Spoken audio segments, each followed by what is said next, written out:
ಯಾರು ಜಗತ್ತಲ್ಲಿ ಬುದ್ಧಿವಂತ ಅಂತ ಹೆಸರು ತಗೊಂಡಿರ್ತಾರೋ ಅವ್ರು ನಿಜವಾಗ್ಲೂ ದಡ್ಡರಾಗಿರ್ತಾರೆ. ಯಾರು ದಡ್ಡರ ಥರ ಇರ್ತಾರೋ ಅವ್ರು ಬುದ್ಧಿವಂತರು. ಅದು ಯಾವಳು ಜ್ಞಾಪಕ ಇಟ್ಕೊಳ್ಳಿ.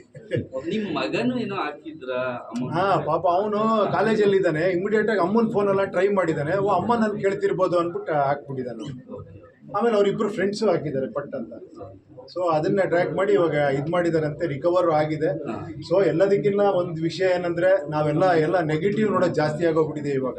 ಸೊ ಪಾಸಿಟಿವ್ ಆಗಿ ನೋಡಬೇಕು ಅಂದರೆ ನಿಜವಾಗ್ಲೂ ಆಮೇಲೆ ಏನಂದರೆ ಸೆಲೆಬ್ರಿಟೀಸು ಇವ್ರಿಗೆ ಗೊತ್ತಿರೋರು ಇವ್ರಿಗೋಸ್ಕರ ಕೆಲಸ ಮಾಡ್ತಾರೆ ಆ ಥರ ಅಂತಲ್ಲ. ನಮ್ಮಿಂದ ಎಷ್ಟೋ ಕೇಸ್ಗಳು ಹಿಡಿದಿರ್ತಾನೆ. ಅದೇ ಅವ್ರನ್ನ ಕೇಳ್ತಾ ಇದ್ದೆ, ಸರ್ ಇಷ್ಟೆಲ್ಲ ಮಾಡ್ತಿದ್ದೀರಾ, ಇದೆಲ್ಲ ಪಬ್ಲಿಸಿಟಿ ಆಗಬೇಕು. ಯಾಕಂದರೆ ಜನಕ್ಕೂ ಒಂದು ಅವೇರ್ನೆಸ್ ಬರಬೇಕು ಅಂದರೆ ಈಗ ಅವ್ರು ಹೇಳಿದ್ರು ಏನೋ ಸೆಂಟರ್ ಎಲ್ಲ ಏನೋ 1000 crores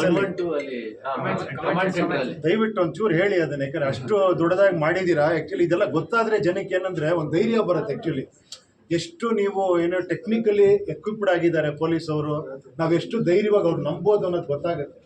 ಸೊ ದಯವಿಟ್ಟು ಮಾಧ್ಯಮದ ಮಿತ್ರರಿಗೆಲ್ಲರೂ ಕೇಳ್ಕೊತೀನಿ, ಇಂಥವು ನಿಜವಾಗಿ ಪಬ್ಲಿಸಿಟಿ ಆಗಬೇಕು, ಜನಕ್ಕೆ ಗೊತ್ತಾಗಬೇಕು, ಜನಕ್ಕೆ ಧೈರ್ಯ ಬರಬೇಕು. ಇವತ್ತು ಅದಕ್ಕೆ ನಾನು ಅಲ್ಲೂ ತೋರಿಸಿದ್ದೆ ಹೆಂಗಿದ್ದಾರೆ. ಆ್ಯಕ್ಚುಲಿ ವಿತಿನ್ 10 minutesಲ್ಲಿ ಅವ್ರು ರೀಚ್ ಆಗಿದ್ದಾರೆ. ಯಾವುದೇ ಒಂದು ಮಹಿಳೆಗೇನೋ ಪ್ರಾಬ್ಲಮ್ ಆದರೂ 112 ಫೋನ್ ಮಾಡಿದ್ರೆ ವಿತಿನ್ 10 minutes ಎಲ್ಲೇ ಇದ್ರೂ ರೀಚ್ ಆಗ್ತಾರಂತೆ.